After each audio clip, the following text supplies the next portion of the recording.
누가복음 8장 22절로 25절의 말씀을 함께 읽겠습니다. 하루는 제자들과 함께 배에 오르사 그들에게 이르시되 호수 저편으로 건너가자 하시매 이에 떠나 행선할 때에 예수께서 잠이 드셨더니 마침 광풍이 호수로 내리치매 배에 물이 가득하게 되어 위태한지라 제자들이 나와 깨워 이르되 주여 주여 우리가 죽겠나이다 한데 예수께서 잠을 깨사 바람과 물결을 꺼주시니 이에 그쳐 잔잔하여 지더라. 제자들에게 이르시되 너희 믿음이 어디 있느냐 하시니 그들이 두려워하고 놀랍게 여겨 서로 말하되 그가 누구이기에 바람과 물을 명하여 순종하게 하는가 하더라. 아멘. 여러분 한 주일 동안 잘 지내셨습니까? 사실 지금 봄이 되어서 날씨도 좋습니다. 정말 이럴 때는 어딘가로 좀 떠나고 싶다 이런 생각이 들 만큼 날씨가 참 좋습니다. 여러분 지금 제가 사진 한 장을 준비했는데요. 혹시 비행기 사진이 보이십니까? 비행기 사진이 아니고 떨어진 비행기의 잔해이군요. 제가 잘못 가지고 온 것 같습니다. 사실 이 비행기의 잔해는 다른 잔해가 아니고 독일 항공사 저먼 윙스의 한 항공기가 지난 3월 24일 날 알프스 남부 지역에 떨어졌던 그 비행기의 잔해입니다. 원래 이 비행기는 스페인 바르셀로나를 떠나가지고 150명의 승객과 승무원을 태우고서 독일의 뒤셀도르프라고 하는 곳으로 가게 되어 있었습니다. 오전 9시 55분에 바르셀로나를 떠나서 1시간가량 비행을 하고 나서 그리고 프랑스 남부지역 알프스 산맥에 도착을 해서 그곳에 1500m 지점에 비행기가 추락을 해서 모두가 목숨을 잃는 아주 불행한 사건이 있었습니다. 여러분이 아시는 것처럼 경찰 조사 결과에 의하자면 그때 그 기장과 부기장이 두 명이서 이제 운행을 하는데 그 부기장 안드레아스 루비츠라고 하는 이 사람이 기장에게 화장실을 갔다 오라고 이렇게 몇 번을 권유를 해서 기장이 화장실을 가는 사이에 그리고 그 문을 칵페 문을 걸어 잠그고 그리고 코드를 블락하고 그리고 난 다음에 자동 비행 고도를 100피트까지 낮추고서 그리고 비행기를 알프스를 향해서 급강화시킨 그런 일이 있었습니다. 기장이 자리를 비운 사이에 비행기가 갑자기 떨어지는 것을 느낀 이 기장은 다른 곳이 아니라 바로 자기가 있어야 되는 그 조정실로 칵핏으로 달려갔습니다. 그리고 문을 열려고 했지만 이미 코드는 블락이 되어서 다른 어떤 물건으로 그것을 부수면서 들어가려고 했지만 결국 들어갈 수 없었습니다. 그렇게 필사적으로 문을 부수려고 하는 것을 본 승객들은 자기네들이 어쩌면 죽을 수 있겠다 이런 생각을 가지고 그때부터 사람들이 굉장히 패닉에 휩싸이고 공포 속에 쌓이게 되었습니다. 그리고 그렇게 기장은 자기의 조정실로 들어갈 수 없었고 드디어는 급격하게 비행기가 낮아져서 알프스 산에 부딪혀서 모두가 죽게 되었습니다. 급격하게 산을 향해서 내려가는 이 비행기에서 만약에 기장이 자기의 조정실로 들어갈 수 있었다면 어떻게 되었겠습니까? 그렇게 비행기가 산을 향해서 내리달릴 때에 조정사가 자기의 조정관에 앉아서 그 비행기를 조정할 수 있었다면 어떻게 되었겠습니까? 조정석에 누가 앉아 있느냐는 것은 비행기의 운명을 좌우합니다. 추락하는 저먼 윙스의 항공기처럼 우울증 환자가 그 비행기의 조정석을 앉아 있다면 그 비행기는 자살 비행에 사용될 수 있습니다. 그러나 정상적인 조정사가 그 비행기에 앉아 있었다면 그 비행기는 아름다운 추억을 나누어주는 그런 여행의 한 즐거운 부분이 되었을 것입니다. 한 사람의 인생을, 우리의 인생을 비행기에 비유해 보자면 우리의 마음은 마치 비행기의 조정실과 같은 곳입니다. 비행기의 모든 움직임이 이 조정석에서 결정이 되는 것처럼 우리 인생의 절대 대부분은 우리의 마음으로부터 결정이 될 것입니다. 그래서 하나님은 잠언 4장 23절에서 이렇게 말씀하셨습니다. 모든 지킬 만한 것 중에서 더욱 내 마음을 지키라. 생명이 거느니 여기에서 남이니라 하셨습니다. 참으로 우리는 우리의 겉으로 보이는 우리의 삶이 아니라 그 삶을 만들어 나가는 우리의 마음이야말로 우리가 진정으로 관심을 가지고 이 마음을 가꿔야 한다는 것을 알게 됩니다. 오늘 본문의 말씀 속에서 창조자 하나님의 능력으로서 바람과 물결을 꾸짖으시는 예수님, 그 예수님의 그리스도 되심, 창조자 되심이 여지없이 나타나는 그 자리에 그곳에서 함께 있었던 제자들은 그들의 마음은 두려움과 공포에 휩싸여서 어찌할 줄 모르는 초라한 제자들의 모습을 함께 우리는 보게 됩니다. 예수님과 제자들이 함께 배를 타고 있었지만 전혀 다른 모습을 우리는 보게 됩니다. 왜 그런 일이 생길까요? 그것은 그들의 마음속에 무엇이 그들의 마음을 주관하느냐라고 하는 그 차이입니다. 예수님의 사역 초기의 일입니다. 예수님께서 바닷가에서 많은 비유로 사람들에게 가르치고 난 다음에 예수님께서 제자들에게 이 호수 건너편으로 가자 이렇게 말씀하셨습니다. 그래서 제자들은 예수님을 배에 태우고 그리고 열심히 노를 저어서 이 호수 건너편에 가려고 하고 있었는데 때마침 아주 심한 바람이 불어서 파도가 높아지고 배는 심하게 요동치고 그러는 중에 서서히 물이 뱃속으로 들어와서 배에 물이 점점 가득 차게 되었습니다. 그런데 이러한 상황이 멈추지 않자 드디어 배에 물이 많이 들어와서 제자들이 위협을 느꼈습니다. 그래서 이제 예수님을 깨웠죠. 주여 주여 우리가 죽겠습니다. 그렇게 다급하게 예수님을 깨웠는데 예수님은 일어나셔서 바람과 물결을 꾸짖으셨고 바람과 물결은 그 말씀의 순종에서 잠잠해졌습니다. 그리고 이제 예수님은 제자들을 바라보시면서 말씀하십니다. 너희 믿음이 어디 있느냐 말씀하셨습니다. 같이 한번 따라해 보시겠어요? 너희 믿음이 어디 있느냐? 너희 믿음이 어디 있느냐? 하지만 제자들은 너희 믿음이 어디 있느냐라고 하는 이 예수님의 아주 이 도전적인 질문, 이 영적인 질문 앞에서 그들은 아무 대답도 못하고 대신에 어떤 반응을 보입니까? 도대체 예수님은 누구이길래 바람과 물결조차도 순종하는가? 라고 하면서 예수님에 대한 큰 의문에 사로잡힌 것을 보게 됩니다.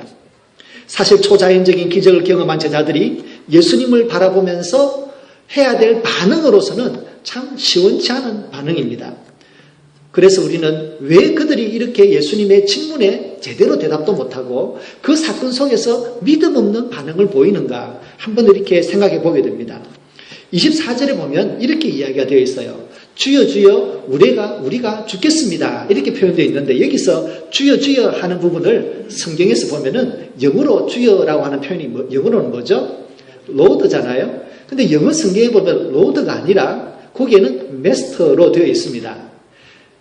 로드라고 하는 말은 큐리어스인데요. 헬라 성경에 보면 이 부분을 큐리어스라고 쓰지 않고 에타스파파라고 하는 에피스타타라고 하는 그런 말로 쓰여져 있는데 이 말은 선생님, 주인 이런 뜻입니다. 그래서 아마 영어로는 이렇게 로드라고 번역하지 않고 아마 메스터로 번역한 것 같습니다. 그러니까 사실 지금 예수님의 사역 초기에 예수님의 제자들은 아직 예수님의 말씀을 듣고 예수님의 기적을 하나씩 둘씩 보기 시작했지만 그러나 아직 그 모든 메시지와 그 삶과 그 기적이 예수님이 누구인지에 대한 그러한 마음의 확신으로는 아직 와닿지 않았다는 것이고 그만큼 그들은 예수님을 따라다니긴 했지만 예수님의 말씀의 뜻을 정확하게 캐치할 수 있는 그 정도의 지혜가 없었다는 것을 알 수 있습니다. 그래서 그런지 이 초자연적인 기적을 보았지만 그들의 마음속에는 예수님은 누구이다 라고 하는 말을 하기에 앞서서 사실 그들은 예수님은 누구일까 라고 하는 의문점을 가지는 것을 보게 됩니다. 이런 제자들에게 예수님은 말씀하시죠. 너희 믿음이 어디 있느냐. 여기에서 너희 믿음이 어디 있느냐라고 하는 이 예수님의 말씀은 사실은 제자들에 대한 실망이라기보다는 제자들에게 어떤 믿음의 도전을 주는 질문이라고 볼 수 있습니다. 제자들이 앞으로 이러한 똑같은 일을 경험하게 될 때에 너희들이 어떤 믿음을 가지고 이러한 환경을 이겨내어야 할 수 있을지에 대한 예수님의 기대가 담겨져 있다고 볼 수 있습니다. 그래서 우리는 예수님의 기대라고 하는 차원에 있어서 너희 믿음이 어디 있느냐라고 하는 이 말씀의 의미를 오늘 함께 생각해 보고자 합니다. 첫 번째로 너희 믿음이 어디 있느냐라고 하는 이 예수님의 질문 속에 담긴 예수님의 기대를 한번 생각해 보자면 이렇게 말할 수 있겠습니다. 너희들이 나의 제자임을 기억하라 라고 하는 예수님의 기대가 담겨져 있습니다. 예수님께서 제자들을 뽑으실 때 자원하는 사람을 뽑은 것이 아니라 예수님이 부르는 사람이 예수님의 제자가 되었다는 것을 기억해 볼 필요가 있습니다.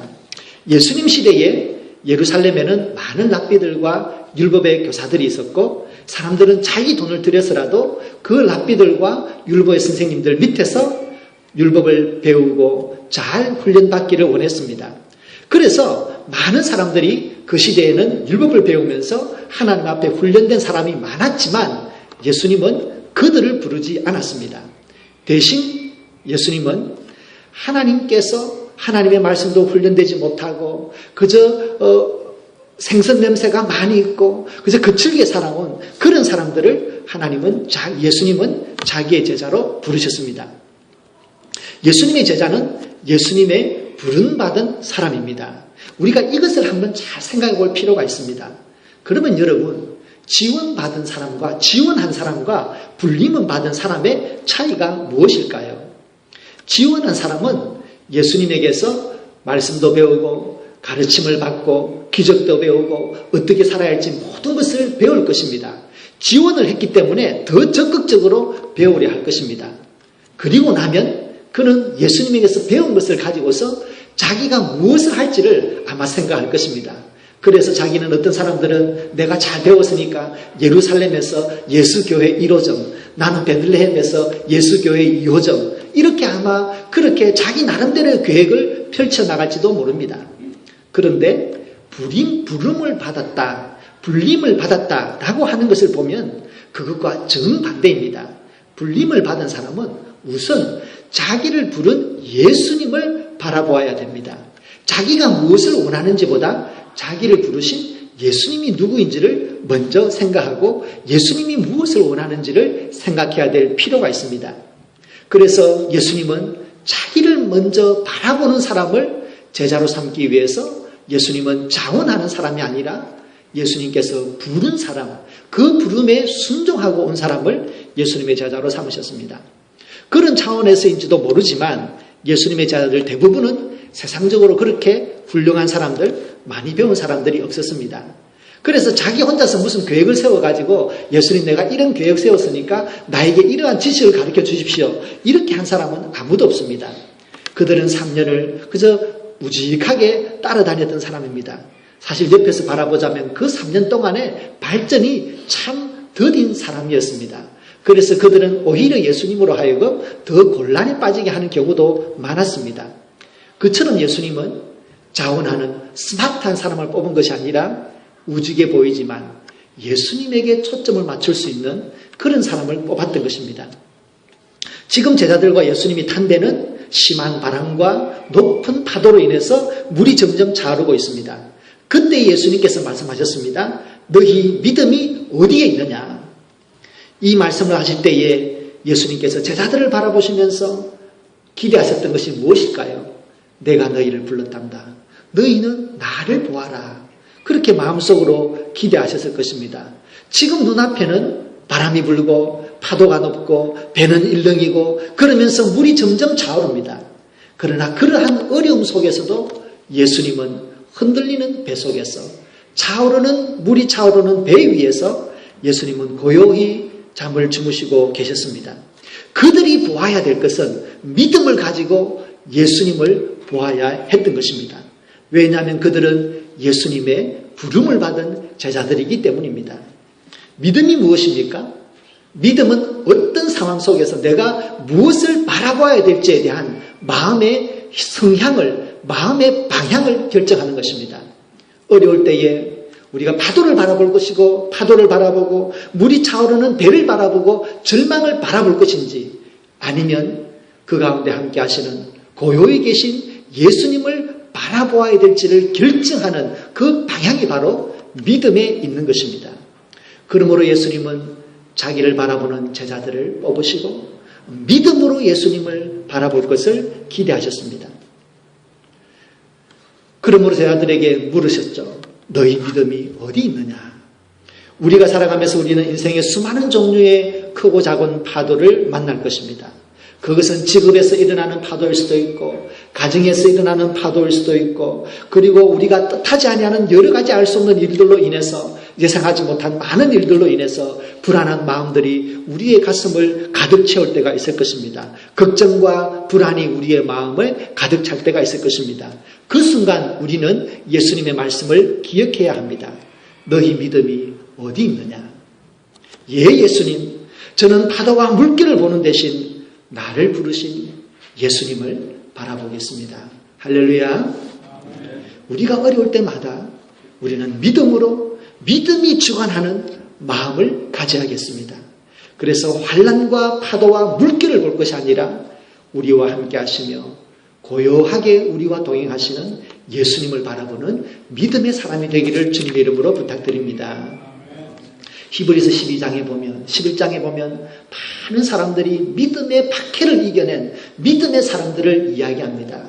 그리고 11장에 넘어가면 우리에게는 말할 수 없는 수많은 사람들이 그 믿음의 길을 마쳤다라고 하면서 믿음의 길을 마친 사람들이 어떻게 믿음의 길을 마쳤는지 한마디를 던져주고 있습니다. 히브리서 12장 2절에 보면 믿음의 주여 또 온전하게 하시는 이 예수를 바라보자. 우리의 믿음의 조상들이 많은 박해 속에서 믿음 때문에 이리저리 유리할지라도 박해 속에서 도망을 다닐지라도 그럼에도 불구하고 그들의 믿음의 주인이요 믿음을 완성하시는 예수님을 바라보았습니다. 이것이 믿음입니다. 이것이 믿음의 신비이고 믿음의 능력입니다. 우리는 말로 표현할 수 없지만 어려운 상황 속에서 주님, 예수님, 주여 그 한마디를 통해서 우리가 바라보는 예수님, 그분이 모든 문제 해결의 답이 될 줄로 믿습니다. 그러므로 우리는 우리의 마음이 두려움이 아니라 믿음이 주관할 수 있도록 우리는 마음을 새롭게 해야 되겠습니다. 두 번째로 너희 믿음이 어디 있느냐라고 물으실 때에 예수님께서 제 아들에 대한 기대가 있었습니다. 그것은 너희들이 나와 함께 목적지로 가고 있음을 기억하라 라고 하는 예수님의 기대가 담겨져 있습니다. 예수님은 호수 저편으로 지금 건너가자고 하셨습니다. 제자들은 예수님의 말씀에 따라서 갈릴리 호수를 가로지르고 있었습니다. 예수님께서 지금 찾아가시는 곳은 어디냐면은 그라사 지방입니다. 한마디로 이방인의 땅이죠. 그런데 그 그라사 지역에 딱 도착하면 만나게 되는 것이 바로 무덤가이고 거기는 돼지를 키우는 곳입니다. 유대인의 입장에서 보자면 그 지역은 이방인의 땅이고 돼지가 있는 부정한 곳이고 군대 귀신이 들려있는 사람 그리고 무덤이 있는 저주받은 곳이고 죽음이 기다리는 곳입니다. 그러나 예수님께서 제 아들과 함께 건너편으로 가자 하시는 곳은 바로 그런 절망이 있는 곳, 그런 곳이었습니다. 그러나 그 길은 절망이 기다리는 것이 아니라 하나님의 주권이 이끄는 길이었습니다. 하나님의 주권에 이끄는 길에서 제자들은 예수님 말씀에 순종하여서 그 주권이 이끄는 그 길 위에서 그들은 어려움을 만나게 되었습니다. 성도 여러분, 우리가 예수님을 믿고 또 믿음의 양심을 지키면서 나아갈 때에 우리가 하나님의 인정하시는 길이다 라고 하는 믿음의 길 위에 있을지라도 우리가 가는 길이 항상 성공과 번영과 행복을 보장하지는 않습니다. 우리는 예수님을 믿을 때에 그러한 것을 전혀 약속받지 못합니다. 그러나 때로 잔잔한 호수가 갑자기 큰 파도가 일어나는 것처럼 우리가 믿음 안에 살지라도 때로는 하나님의 주권과 인도를 받을지라도 우리는 그 가운데서 절망과 오해와 핍박과 고독과 같은 험난한 파도를 만나기도 합니다. 하지만 우리가 한 가지 확신하는 것이 있습니다. 그러나 그 길의 끝에는 그 배의 목적지에는 하나님께서 계획하신 영광스러운 하나님의 일과 그리스도의 복음의 영광이 드러나는 그러한 역사가 기다리고 있다는 것입니다. 이스라엘 백성들이 400년 외국에서 종살이했습니다. 하나님께서는 모세를 통해서 그들을 해방시켜서 광야로 불러내었습니다. 그래서 광야길로 갈 때에 하나님께서 약속의 땅으로 갈 때에 그들 앞을 가로막고 있는 것이 첫 번째 장애물은 바로 다름이 아니라 홍해였습니다. 그리고 그 홍해의 좌우에는 높은 산이 있어서 산으로 올라갈 수 없었습니다. 그런데 그들의 뒤에는 바로가 마음을 바꿔서 그들을 잡기 위해서 수많은 군대를 데리고 그들을 잡기 위해서 맹렬하게 달려오는 것을 보고 있었습니다. 앞에는 홍해가 있습니다. 양옆으로는 높은 산이 있습니다. 그리고 뒤에는 바로가 쫓아오면서 다시금 그들을 노예로 잡아가기 위해서 달려오고 있었습니다. 이스라엘 사람들은 두려움에 사로잡혔습니다. 그래서 모세에게로 달려가서 우리를 왜 여기에 데려왔냐고 원망하기 시작했습니다. 그런데 그때 모세는 지금 자기가 가는 이 길, 비록 앞에는 홍해가 가로막히고 좌우로는 높은 산이 있고 자기들 뒤에는 애굽의 바로가 군대를 데리고 잡으려고 달려오고 있는 그 길 한가운데가 하나님이 주권이 인도하는 길이라는 것을 그는 믿었습니다. 그리고 하나님의 주권이 그들을 붙들고 있다는 것도 믿었습니다. 그래서 모세는 믿음의 확신을 가지고 놀라운 믿음의 선포를 하게 됩니다. 출애굽기 14장의 말씀을 같이 읽겠습니다. 같이 읽습니다. 너희는 두려워하지 말고 가만히 서서 여호와께서 오늘 너희를 위하여 행하시는 구원을 보라. 너희가 오늘 본 애굽 사람들을 영원히 다시 보지 아니하리라. 여호와께서 너희를 위하여 싸우시리니 너희는 가만히 있을지니라. 아멘. 아멘. 여호와께서 너희를 위하여 싸우시리라. 하나님은 모세의 믿음대로 하나님의 주권이 있는 그 자리에서 하나님은 하나님의 백성을 위하여 싸우셨고 하나님의 영광을 드러내었습니다. 출애굽 사건 중에서 이 홍해를 건넜다라고 하는 이 사건은 하나님의 주권을 세상에 그 누구도 막을 수 없다는 것을 우리에게 보여줍니다. 우리에게 아무리 어려운 일이 있을지라도 우리가 믿음의 길 위에서 서 있기만 하다면 여호와께서 우리를 위하여 싸우시리라고 하는 이 말씀을 굳게 붙드시기를 부탁드립니다. 낙심하게 하는 일들이 우리의 마음에 가득 찰 때가 있습니다. 마음의 상처와 분노가 우리의 마음에 가득 찰 때도 있고 심지어는 나는 믿음의 길을 감에도 불구하고 어려운 일을 당할 때 우리는 믿음의 혼돈을 경험하기도 합니다. 그러나 주님은 말씀하십니다. 너희 믿음이 어디 있느냐? 예, 주님, 저는 예수님과 함께 하나님의 주권에 이끄는 길 위에 서 있습니다. 라고 고백할 수 있기를 부탁드립니다. 로마서 11장에 보면 우리를 붙들고 있는 하나님의 주권이 어떤 것인지를 설명하고 있습니다. 로마서 11장의 말씀 같이 읽습니다. 깊도다 하나님의 지혜와 지식의 풍요, 그의 판단은 헤아리지 못할 것이며 그의 길은 찾지 못할 것이로다. 이는 만물이 주에게서 나오고 주로 말미암고 주에게로 돌아갑니다. 그에게 영광이 세세에 있을지로다. 아멘. 우리의 삶과 우리의 믿음, 우리의 존재 자체, 우리 가정, 그 모두는 주님에게서 나왔고 창조되었고 주님으로 말미암고 하나님에 의해서 승리되어지고 주에게로 돌아갑니다. 하나님의 심판 앞에 서게 될 것입니다. 그 모든 것을 주관하시는 분은 하나님이십니다. 이것이 바로 우리를 붙들고 있는 하나님의 주권인 것입니다.